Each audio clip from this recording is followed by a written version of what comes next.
ఇంకొకటి ఈ దేశంలో ఉండేటోళ్ళు ఎట్లా దేశానికి వ్యతిరేకులంటే భారతదేశము, ఇజ్రాయెల్ అనేటువంటి దేశాలు చాలా స్నేహపూర్వకంగా ఉన్నాయి. ఇటీవల ప్రధానమంత్రి నరేంద్ర మోడీ నేను ఇజ్రాయెల్కి పోతుంటే దేశంలో కొంతమంది కావాలని నువ్వు ఇజ్రాయెల్ పోతున్నావు కాబట్టి పాలస్తీనా కూడా పోవాలి, ఆఖరికి దేశాలకు సంబంధాల మధ్యన కూడా సెక్యులరిజం అనేటువంటి వితండవాదాన్ని తీసుకొచ్చినటువంటి ఘనత వీళ్ళదే. నేను ఇజ్రాయెల్కి పోవాలనుకుంటున్నా పోయి వచ్చిన అనేటువంటి విషయాన్ని స్పష్టంగా చెప్పారు.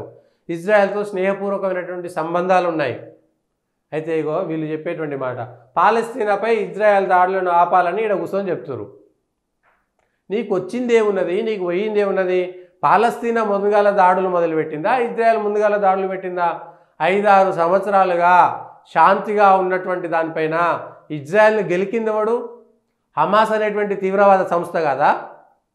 మరి హమాస్ చేసినటువంటి దాడిని ఏమంటారు భయ్? మీరందరూ ఇక్కడికి వచ్చి చేతులు లేబెట్టి కాళ్ళు లేబెట్టి సంఘీభావం చెప్పి పాలస్తీనాకు. కానీ అసలు దేశంలో ఉన్నటువంటి ప్రభుత్వం చెప్పాలి, దేశ ప్రభుత్వ విధానాలకు వ్యతిరేకంగా ఇట్లా పిచ్చి పిచ్చి పనులు చేసేటోళ్ళని జైలు వేస్తామని చెప్పాలి. ఇక వీళ్ళు తీవ్రవాదులకు మద్దతు ఇచ్చేటోళ్ళు కాదా? వీళ్ళంతా తీవ్రవాదులతో సమానం నా దృష్టిలో. అయితే వీళ్ళంతా తీవ్రవాదులతో సమానం నా దృష్టిలో. పాలస్తీనాను మద్దతు తెలిపిన వాడంతా కూడా తీవ్రవాదే. ఒక లెక్క ప్రకారం పాలస్తీనాకు అన్యాయం జరిగితే చెప్పొచ్చు, గెలికిందే పాలస్తీనా వాడు కదా ఇజ్రాయెల్ మీద. అట్లా చరిత్ర మొత్తం పోవాలి. మళ్ళీ పాలస్తీనా దేశం ఇట్లయింది, ఇజ్రాయెల్ అట్లయింది అనేటువంటి మాట చెప్పకండి. ఎవడు కబ్జాలు చేసిండు, ఎవడు ఏ దేశాలను కబ్జా చేసిండు అనేటువంటిది చరిత్ర మొత్తం చెప్పుకుందాం కావాలంటే. ఈజిప్టుతో సహా, ఈజిప్ట్లో పిరమిడ్లు కట్టినప్పుడు ఆ ఈజిప్ట్లో ఉన్నటువంటి సంస్కృతి సాంప్రదాయాలు ఇప్పుడు ఎందుకు లేవనేటువంటి అంశాలతో సహా మాట్లాడుకోవాలి. ఇరానో ఇరాకో ఆ దేశాలలో ఒక 2000 సంవత్సరాల క్రితం ఉన్నటువంటి లేదంటే పర్షియానో ఒక 2000 సంవత్సరాల క్రితంలో ఆ దేశంలో ఉన్నటువంటి సంస్కృతి సాంప్రదాయాలను ఎవడు దాడి చేసి తిప్పికొట్టిండు, ఎవడు దాడి చేసి ఆక్రమించుకున్నాడు? ఇవాళ ఎవడో ఇజ్రాయెల్ పై పాకిస్తాన్ను పాలస్తీనాను, అరే పాకిస్తాన్ టర్కే మూసుకొని కూర్చున్నాయి భయ్, మీకెందుకు ఈ బాధలు? పాలస్తీనాపై ఇజ్రాయెల్ దేశం చేస్తున్న దాడులను ఆపాలని పలువురు వక్తలు డిమాండ్ చేశారు.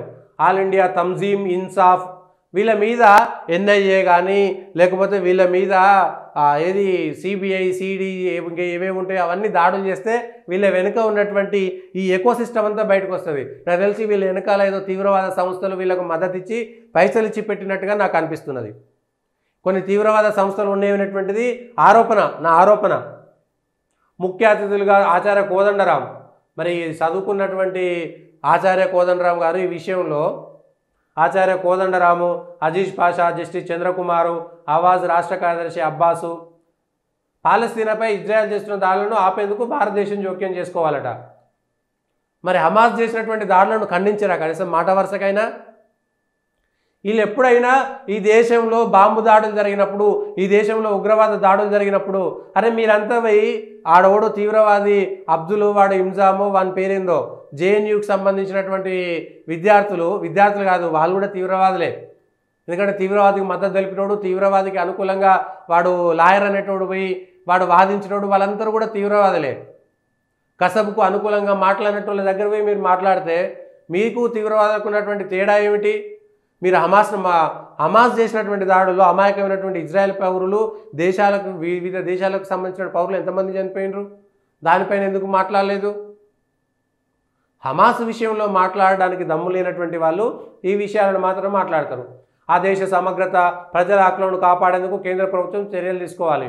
అనేక సంవత్సరాలుగా పాలస్తీనా ఇజ్రాయెల్ దేశాల మధ్య ఎవడు రగులుతున్నాడు చిచ్చు? పాలస్తీనా ఇజ్రాయెలే కాదు, ప్రపంచ దేశాలలో శాంతిగా ఉన్నటువంటి దేశాలలో అశాంతి నెలకొల్పేటువంటి సంస్థల పేర్లు చెప్పాలనా? అవన్నిటిని ఖండించేటువంటి దమ్ము ధైర్యం ఉందా? ఐఎస్ఐ తీవ్రవాద దాడులను ఖండించిరా మీరు?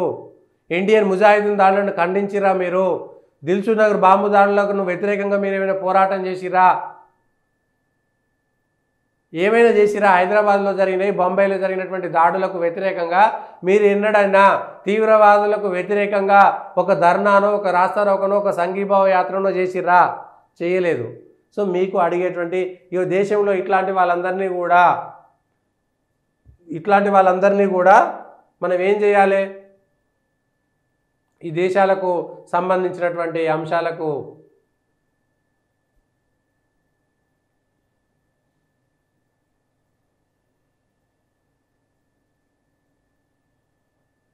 ఇవి ఈరోజు ఉన్నటువంటి వార్తలకు ఉన్నటువంటి వాస్తవాలు విశ్లేషణ. దయచేసి పొలిటికల్ వాయిస్ లైక్ చేయండి, సబ్స్క్రైబ్ చేయండి, షేర్ చేయండి, కామెంట్